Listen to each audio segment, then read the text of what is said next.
Sa ating Government in Action, mga magulang ng mga estudyante sa dalawang paaralan sa Quezon City nakiisa sa isinagawang health lecture ng LGU at 4K program ng DA at tuloy ang suporta sa pagunlad ng pamumuhay ng mga katutubo. By report si Jeremy Pescano.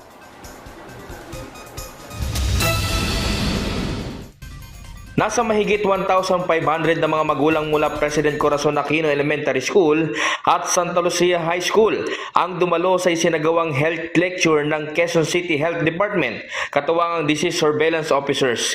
Dito itinalakay ang school-based immunization program ng QCHD at ang iba't ibang hakbang na maaaring gawin ng mga magulang upang maprotektahan ang kanilang anak at pamilya laban sa dengue, leptospirosis at measles.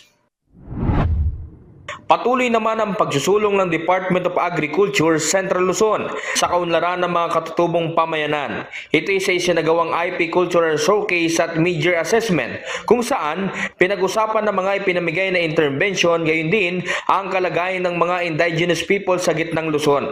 Bahagi ito ng 4K program ng Kagawaran na inaasang marami pang may papamahaging tulong at suporta ngayong ikalawang bahagi ng taon. Jeremy Pescano, para sa Pambansang TV sa Bagong Pilipinas.